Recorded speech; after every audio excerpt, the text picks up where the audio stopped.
Good morning students, myself Prince Singh and I welcome you all to my YouTube channel. Students, हम लोग अपनी सी programming series में आज printf function को जानेंगे। तो पहले तो मैं आपको ओरली ही बता देता हूँ कि ये प्रिंटफ फंक्शन है क्या, किस पर्पस के लिए यूज होता है, और फिर उसके बाद थ्योरेटिकली और इसको कोडिंग एग्जांपल से भी एक्सप्लेन करूंगा आपको।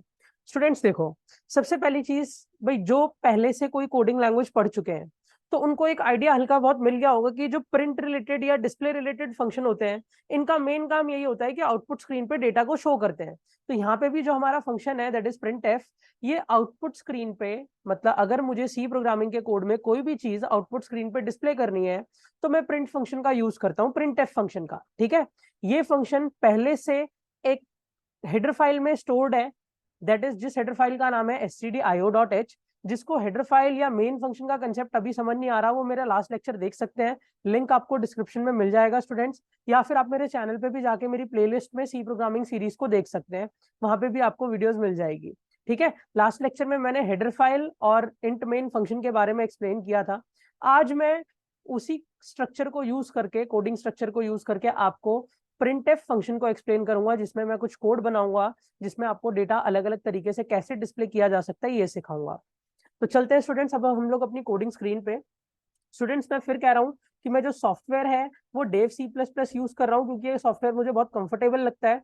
भाई जिसको प्रोजेक्ट डेवलपमेंट नहीं करना, वो कोडिंग करने के लिए जो लैंग्वेज सीख रहा है, उस वो उसके लिए क्या नाम है, अपना डेव सी प्लस प्लस या कोड ब्लॉक्स को यूज कर सकता है। आप वीएस कोड पे भी जा सकते हो, वीएस कोड भी एक अच्छा सॉफ्टवेयर है, बट अगर आपको सिर्फ लैंग्वेज ही सीखनी है तो मैं तो ये कहूंगा कि उस सॉफ्टवेयर को यूज करो जो आपके लिए बहुत हैंडी हो, इजी हो, आप इजी टू यूज हो। क्योंकि वीएस कोड में वो मिंजी डब्ल्यू सेटअप, बहुत सारी चीजें सेटअप करनी पड़ती है, और दूसरी लैंग्वेज के लिए कोई सॉफ्टवेयर इंस्टॉल करो, कोई अगर मान लो पाथ इधर उधर हो गया तो वो सेटअप भी बिगड़ जाता है। तो बेटर ये कि जो इजी से इजी सॉफ्टवेयर है उसी पे आप काम करो। ठीक है, तो हम चलते हैं कोडिंग स्क्रीन पे, और यहाँ पे मैं आपको स्टार्ट करता हूँ प्रिंटफ को एक्सप्लेन करना। ठीक है स्टूडेंट्स, तो सबसे पहली चीज हमारे फंक्शन के बारे में बता देते हैं। प्रिंटफ फंक्शन है क्या? द प्रिंटफ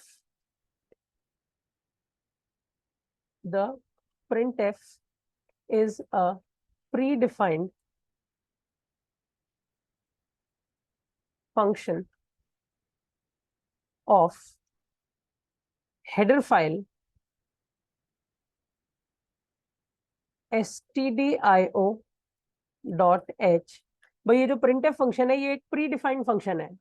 प्री डिफाइंड मतलब पहले से बना हुआ, मैंने इसे नहीं बनाया है, ये लाइब्रेरी ने, सी की लाइब्रेरी ने मुझे पहले से दिया है। और कौन सी हेडर फाइल के अंदर दिया है? stdio, मतलब मुझे अगर इस फंक्शन को यूज करना है तो मुझे पहले stdio को इंक्लूड कराना पड़ेगा। The printf is a predefined function of header file stdio.h, use to, किस पर्पस के लिए काम आता है? Use to display the data on output screen, output screen पे डेटा डिस्प्ले करने का काम करता है स्टूडेंट्स। ठीक, अब मैं एक एक एग्जांपल से एक्सप्लेन करूंगा कि प्रिंटफ चलता कैसे है, क्या इसका यूज है। सबसे पहले एग्जांपल नंबर 1। भाई एग्जांपल नंबर 1 ये कहता है स्टूडेंट्स कि अगर कोई भी वैल्यू प्रिंटफ में विद इन डबल कोट्स पास करी जाती है, विद इन डबल कोट्स, तो आउटपुट स्क्रीन पे वो एज इट इज शो हो जाएगी, एज इट इज डिस्प्ले हो जाएगी। If any value is passed in printf function within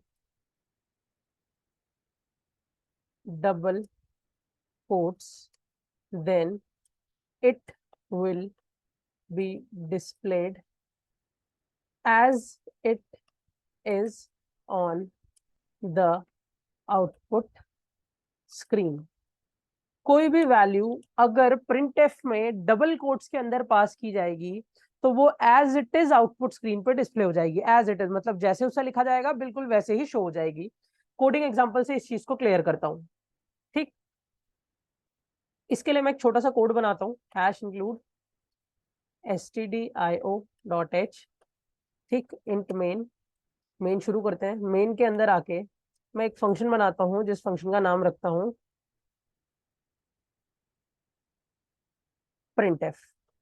अब प्रिंटफ में डबल कोट्स में मैंने लिखा, मान लो अपना नाम, अब मैं देखता हूँ कि जैसे मैं अपना नाम लिख रहा हूँ वो as it is output screen पे आता है कि नहीं। ठीक है स्टूडेंट्स, अब देखो मैंने प्रिंटफ फंक्शन में डबल कोट्स लगाया है और डबल कोट्स में मैंने अपना नाम लिखा है। अब ये स्लैशन क्यों लिखा है ये अभी मैं एक और एग्जांपल कराऊंगा तो उसमें आपको समझा दूंगा कि स्लैशन ना लगाने से क्या होगा और लगाने से क्या एडवांटेज है। ठीक है, तो फिलहाल आप प्रिंटफ में डबल कोट्स में मेरे नाम पे फोकस करो। मैंने डबल कोट्स में अपना नाम पास किया। अब इस नाम का पहला लेटर देखो, मेरे नाम का फर्स्ट लेटर कैपिटल है और फिर सरनेम का फर्स्ट लेटर कैपिटल है। तो देखते हैं आउटपुट स्क्रीन पे भी ये एज इट इज वैसे ही आता है कि नहीं जैसे मैंने पास किया है, क्योंकि हमें ये पढ़ाया गया है कि जो भी वैल्यू डबल कोट्स में आएगी वो आउटपुट स्क्रीन पे एज इट इज आती है। रन करते हैं कोड को और आप चेक करते हो कि आउटपुट स्क्रीन पे प्रिंसिंग एज इट इज लिखा है जिसमें पी कैपिटल है एस कैपिटल है। ठीक है, अब मैं एक और नाम पास करके देखता हूं जिसमें वैल्यूज थोड़ा बहुत चेंज करूंगा। प्रिंटफ दोबारा लगाया मैंने और यहाँ पे एक नाम पास किया के small capital small capital small capital small capital small capital. अब देखते हैं रन करके कि आउटपुट स्क्रीन पे भी ये एज इट इज आता है कि नहीं, क्योंकि डबल कोट्स का रूल ये है कि वैल्यू एज इट इज आनी चाहिए। कोड को रन किया जाएगा, शॉर्टकट की F11 है। आप चाहो तो स्टूडेंट F11 भी प्रेस कर सकते हो और आप आउटपुट नोटिस करोगे कि एग्जैक्ट वैसा ही आ रहा है जैसा मैंने पास किया है। ठीक, एक बार और एक और स्टेटमेंट प्रिंट एफ करके देखते हैं जरा डबल कोट्स में। Hello my name is Prince Singh. इसे भी नोटिस करते हैं कि एग्जैक्ट वैसा ही आ रहा है कि नहीं। फिर से रन करते हैं कोड को और आप फिर चेक करोगे कि आउटपुट पे एज इट इज वैसा ही आया। मतलब डबल कोट्स में कुछ भी लिखे, आप कुछ सिंबल विम्बल अजीब स्टेटमेंट भी लिख दोगे ना स्टूडेंट, वो भी एज इट इज आ जाएगी। जैसे सर मैं कुछ भी लिख दूं जैसे डबल कोट्स में प्रिंट एफ, मैं इधर ये कुछ भी टाइप कर दिया, ठीक है, रैंडम कुछ भी। जरा रन करके देखते हैं एग्जैक्ट वैसे ही आ रहा है कि नहीं। रन किया और आप नोटिस करोगे ये देखो जो लिखा था एग्जैक्ट वैसे ही छप गया। तो होप सभी को एग्जाम्पल नंबर 1 क्लियर हुआ कि भाई अगर हम प्रिंटफ में कोई भी चीज डबल कोट्स में डालते हैं तो आउटपुट स्क्रीन पे एग्जैक्ट एज इट इज वैसी ही आ जाती है। नेक्स्ट एग्जाम्पल 2 पे मूव करते हैं। एग्जाम्पल 2 ये कहता है कि अगर कोई भी value, if any value is passed in printf without double quotes, students without double quotes, अगर बिना डबल कोट्स के पास करी जाती है then it is searched as a variable. फिर वो एक वेरिएबल की तरह सर्च किया जाता है। If the variable exist, if the variable exists it's value is displayed, otherwise error is raised, वरना एरर आ जाता है। कहने का मतलब ये है कि अगर कोई भी चीज बिना डबल कोट्स के, जैसे डबल कोट्स की चीज तो एज इट इज प्रिंट हो जाती है, बट बिना डबल कोट्स के पास की जाती है तो उसका वेरिएबल सर्च होता है। स्टूडेंट्स वेरिएबल एग्जिस्ट करेगा तो ठीक, अगर एग्जिस्ट नहीं करेगा तो एरर आएगा। कैसे? कोडिंग से ज्यादा बेटर क्लियर होगा ये code. Hash include stdio.h, int main में गए, मेन में जाके मैंने यहाँ पे एक स्टेटमेंट लिखी स्टूडेंट्स, मान लो प्रिंट एफ और डबल कोट्स में मैंने लिखा ए, डबल कोट्स में लिखा ए। तो सर डबल कोट्स में अगर आप ए ने ए लिखा है तो आउटपुट में भी क्या लिखा हुआ आएगा? ए लिखा हुआ आएगा। जरा रन करके देखते हैं, क्योंकि अभी हमने पीछे पढ़ा है कि डबल कोट्स की values as it is print होती हैं। रन करके देखें एक बार कोड, कोड को सामने ले आता हूं मैं, कोड को रन करता हूं और आउटपुट स्क्रीन पे आप नोटिस करते हो कि ए लिखा हुआ आ गया। क्लियर है? ठीक है भाई, बिल्कुल सही है। नेक्स्ट आगे मूव करते हैं। अब सर अगर मैं बिना डबल कोट्स के प्रिंट एफ लिख देता हूं, मान लो स्लैशन लगा देता हूं, अब बिना डबल कोट्स के ए लिखता हूं, बिना डबल कोट्स के, ठीक है। अब स्लैशन क्यों लगाया स्टूडेंट्स? अभी स्लैशन से कंफ्यूज मत होना, अभी बस आप इतना ही समझो कि यहाँ बस ए लिखा हुआ है, ये स्लैशन है ही नहीं। ये अभी मैं नेक्स्ट एग्जांपल में आपको क्लियर करूंगा कि स्लैशन लगाने से क्या होता है और ना लगाने से क्या दिक्कत आएगी, ठीक है। तो कोडिंग से सब बता दूंगा। ठीक, अभी आप ये अज्यूम करो कि ए लिखा हुआ है, बस नॉर्मल ए। क्या अब मैं इस कोड को रन करूंगा तो आउटपुट आएगा क्या? भाई क्यों? आपको लिखा गया है कि अगर कोई भी चीज बिना डबल कोट्स के पास करी जाती है तो उसका वेरिएबल ढूंढता है वो। क्या ए नाम का वेरिएबल आपके कोड में है? नहीं है। वेरिएबल कैसा दिखेगा अभी दिखाता हूं। इस सिचुएशन पे एरर आएगा, क्यों? क्योंकि हमारे पास ए नाम का वेरिएबल नहीं है। मैं कोड रन करके दिखाता हूँ। ये देखो, इनफैक्ट ये एरर भी आपको हाईलाइट करके दे रहा है कि इसी लाइन में एरर है, ठीक। और यहाँ पे देखो नीचे आप एरर पढ़ सकते हो, ए अनडिक्लेयर्ड, ए जो है वो मतलब डिक्लेयर नहीं किया गया है, इसलिए एरर आ रहा है। तो मैं एक काम करता हूँ, अपने कोड में आता हूँ और इंट ए नाम का एक वेरिएबल बनाता हूँ, उसकी वैल्यू 50 रख देता हूँ। क्या स्टूडेंट्स अब भी एरर आएगा? भाई नहीं सर, अब एरर नहीं आएगा, अब उसकी वैल्यू आ जाएगी। मतलब ए की जो ए वेरिएबल की वैल्यू है, लिखा है ना, if it is search as a variable, if the variable exist its value is displayed, तो भाई उसकी वैल्यू क्या है? 50। देखो 50 आ जाएगा। बट क्या 50 आएगा भी? जरा रन करके दिखाना। रन करते हैं, कोड तो चला, आउटपुट भी आया, एरर भी नहीं आया। एरर नहीं आया हमारे पास। देखो नीचे आप देख सकते हो कि एरर 0, वार्निंग 0। बट आपको स्क्रीन पे शायद ए के बाद 50 दिख नहीं रहा होगा। ए के बाद 50 दिख नहीं रहा है, उसका रीजन है। रीजन क्या है भाई? देखो, सी प्रोग्रामिंग में डबल कोट्स में कुछ भी पास करो एज इट इज, बिना डबल कोट्स के तो उसकी वैल्यू, तो भाई हमारे पास ए नाम का वेरिएबल था तो उसकी वैल्यू आनी चाहिए, 50 आनी चाहिए, बट वो आ नहीं रही। वो क्यों नहीं आ रही? क्योंकि आपको हर टाइप, जब आप किसी वेरिएबल को डिस्प्ले करते हो ना स्टूडेंट, डिस्प्ले क्या, एंटर भी करते हो, याद रखना, जब भी आप किसी वेरिएबल को डिस्प्ले कर रहे हो या उसकी एंट्री कर रहे हो, एंट्री अभी हम आगे सीखेंगे, तो साथ साथ उसका टाइप स्पेसिफायर देना जरूरी होता है आपके लिए। टाइप स्पेसिफायर मतलब, जैसे सर यहाँ पे जो आपका वेरिएबल है ए, वो इंटीजर टाइप है। वो कैसा टाइप है? Integer type. तो इंटीजर का जो टाइप स्पेसिफायर है सी प्रोग्रामिंग में, वो परसेंटेज डी है। स्टूडेंट वैसे परसेंट आई भी चलता है, आप परसेंट आई भी लगा दोगे तो भी चलेगा, बट परसेंट आई ना शॉर्ट इंट, मतलब मॉडिफायर्स होते हैं वो, तो आप इंटीजर के लिए नॉर्मल परसेंट डी यूज करो। अब अगर मैं कोड को रन करूंगा तो आप नोटिस करोगे जो पिछले कोड में 50 नहीं आ रहा था, अब 50 आपको दिखने लगेगा। वो क्यों दिखने लगा और पीछे क्यों नहीं दिख रहा था, उसका रीजन दिखाता हूं, बताता हूं मैं। क्योंकि आपने ए को प्रिंट तो किया था, बट आपने ये नहीं बताया था कि कैसे टाइप की वैल्यू प्रिंट कर रहे हो। और सी प्रोग्रामिंग में टाइप स्पेसिफायर देना जरूरी होता है। अगर हम नहीं देंगे तो वो एरर तो नहीं देगा, बट हमारी वैल्यू को भी शो नहीं करेगा। इसलिए जैसे ही मैंने परसेंटेज डी लगाया, अब ए की जो इंटीजर वैल्यू थी वो डिस्प्ले हो गई। तो होप सभी को ये कंसेप्ट क्लियर हुआ कि कैसे सर ने डिस्प्ले किया है।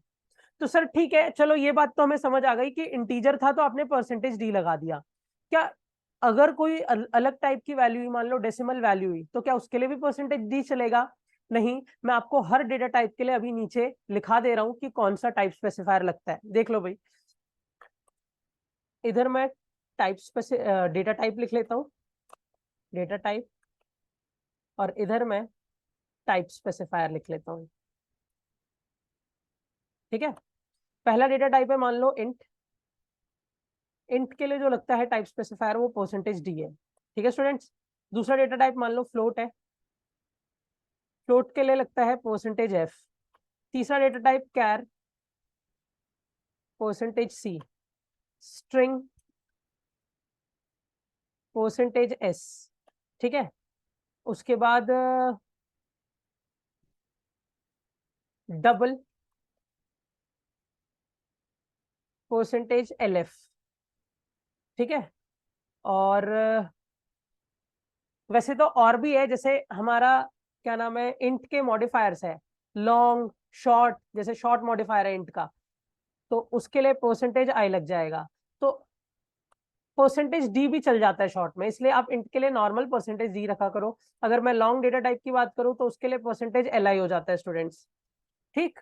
तो ऐसे मल्टीपल इतने ही डेटा टाइप्स हैं आपके पास सी प्रोग्रामिंग में, और हर डेटा टाइप का स्पेसिफायर मैंने बता दिया। बेशक से मैं आपको एक प्रूफ भी दे देता हूं, जैसे मुझे सर मान लो एक डेसिमल वैल्यू को डिस्प्ले करना है। डेसिमल वैल्यू का एक छोटा सा कंसेप्ट भी बताऊंगा यहाँ पे आपको मैं। जैसे सर मान लो मेरे पास एक फ्लोट टाइप वैल्यू है, float x is equals to 5.6। ठीक है, अब मुझे इस x को प्रिंट करना है, तो ठीक है हम लिखेंगे print F.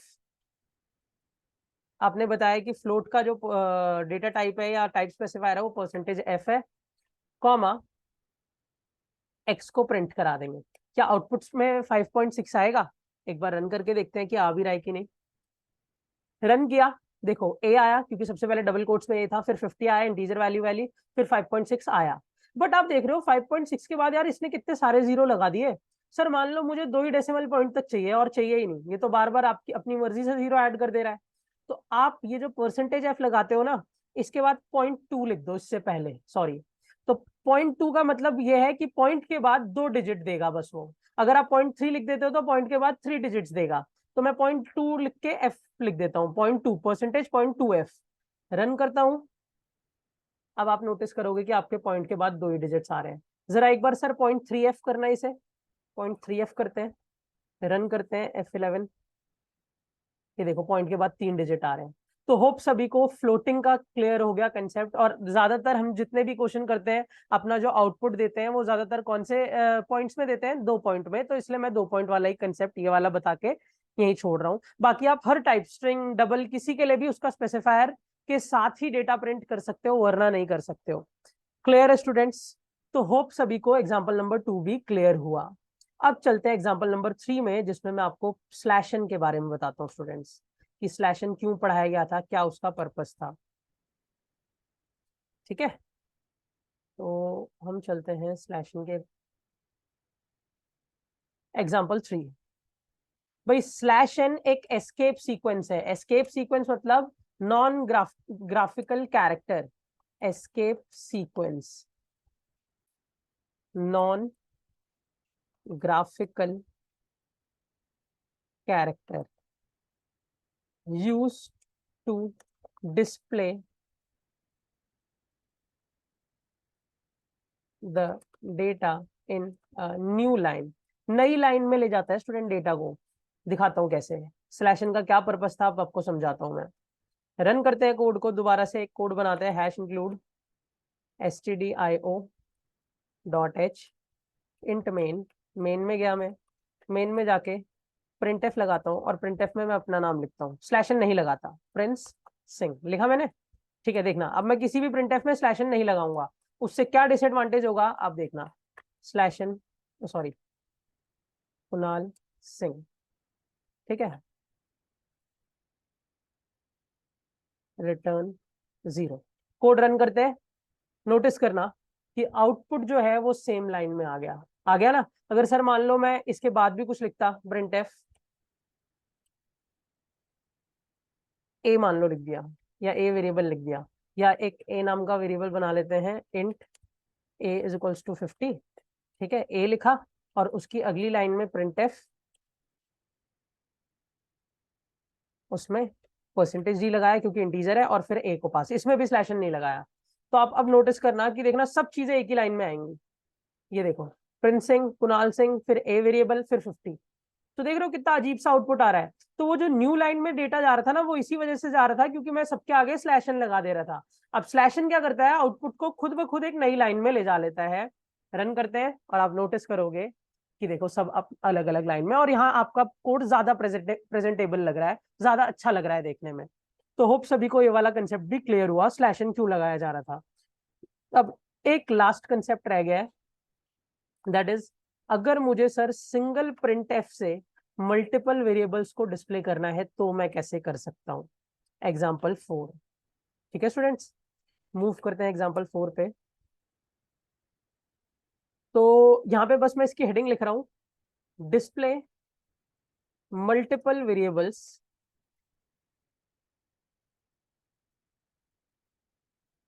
Using single printf statement. ठीक है, मान लो आपके पास 3-4 प्रिंटफ वेरिएबल्स हैं और आपको उसे सिंगल प्रिंटफ से डिस्प्ले करना है। देखो कैसे करेंगे, इजीली समझ आ जाएगा, कोई बड़ी बात नहीं है। Hash include stdio.h int main. Main में जाता हूँ और यहाँ मैं 3-4 वेरिएबल बनाता हूँ। देखो, एक वेरिएबल मैंने इंटीजर टाइप बना दिया ए, उसकी वैल्यू 10 रख ली। एक और इंटीजर टाइप बना दिया बी, उसकी वैल्यू 20 रख ली। 2 इंटीजर है। एक फ्लोट टाइप बना दिया एक्स, उसकी वैल्यू मैंने 5.6 रख ली। ठीक है, और मान लो एक, ठीक है 3 ही वेरिएबल रखते हैं, तीनों को डिस्प्ले करके देखते हैं। अब मैं, एक तरीका तो ये है कि तीनों को अलग अलग प्रिंटफ से डिस्प्ले कर दूं, है ना। एक तरीका तो ये है कि तीनों को मैं अलग अलग प्रिंटफ से डिस्प्ले कर दूं। वो तो ठीक है भाई, हम सबका स्पेसिफायर डालेंगे और डिस्प्ले कर देंगे। बट मान लो सर मुझे तीनों को एक ही वेरिएबल, एक ही उसमें डिस्प्ले करना है, एक ही प्रिंटफ में। तो आप कॉमा सेपरेटेड स्टूडेंट्स तीनों को भेज सकते हो, ए कॉमा बी कॉमा एक्स। ठीक, बट टाइप स्पेसिफायर कैसे दिया जाएगा भाई। सबसे पहला पैरामीटर आपने ए भेजा है ना, तो वो इंटीजर है तो %d। अब दोनों के बीच स्पेस चाहिए तो स्पेस रखो, कॉमा चाहिए तो कॉमा रखो, हैश चाहिए तो हैश, जो भी रखना है वो। जैसे मैं फिलहाल स्पेस रखता हूँ। फिर दूसरा बी है तो उसके लिए एक और परसेंटेज डी, ये 2 परसेंटेज डी ए और बी के लिए हुए।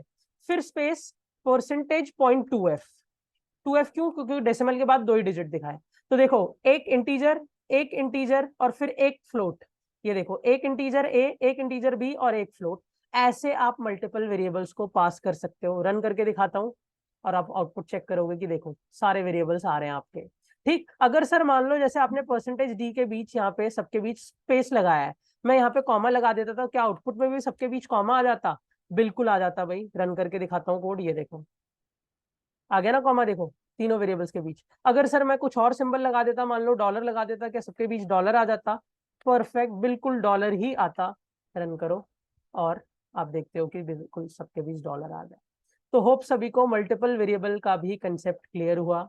और यही 4 एग्जांपल है प्रिंटफ के बारे में स्टूडेंट्स। ठीक, नोट्स भी आप बना सकते हो बनाना चाहो तो, और साथ साथ एग्जांपल तो होप सभी को क्लियर हुए होंगे। ठीक, तो आज हमने प्रिंटफ फंक्शन को पूरी तरीके से जान लिया है। अब नेक्स्ट लेक्चर में, अगले लेक्चर में मैं आपको टोकन से शुरुआत करूंगा, मतलब पाइथन सी प्रोग्रामिंग के कोडिंग के छोटे छोटे पार्ट्स को सीखना पढ़ना शुरू कर देंगे हम लोग। आज हमने डिस्प्ले फंक्शन को अच्छे से देख लिया, कैसे वो चलता है, कैसे वो ऑपरेट करता है। तो होप सभी को आज की वीडियो अच्छी लगी होगी। स्टूडेंट्स, अगर आपको वीडियो अच्छी लगी हो तो प्लीज मेरे चैनल को अपने फ्रेंड्स में, जिन्होंने भी अभी बीटेक नया बीसीए फर्स्ट ईयर में गए हैं, क्योंकि फर्स्ट सेमेस्टर में सभी को ऑलमोस्ट सी प्रोग्रामिंग से ही शुरू करते हैं ज्यादातर कॉलेजेस में बीटेक बीसीए के, तो आप मेरी ये सीरीज स्टार्ट कर सकते हो। मैं रेगुलर वीडियो रखूंगा इस पे, ताकि आपके कॉलेज टाइम से पहले पहले, आपके एंड टर्म एग्जाम से पहले पहले मेरी सीरीज खत्म हो जाए सी प्रोग्रामिंग की। ठीक है स्टूडेंट्स, शेयर कर देना, वीडियो को लाइक कर देना, और कोई भी डाउट रहेगा तो आप कमेंट में डाल सकते हो। आज के लिए इतना ही students, till then keep watching and keep learning. Thank you, have a nice day everyone.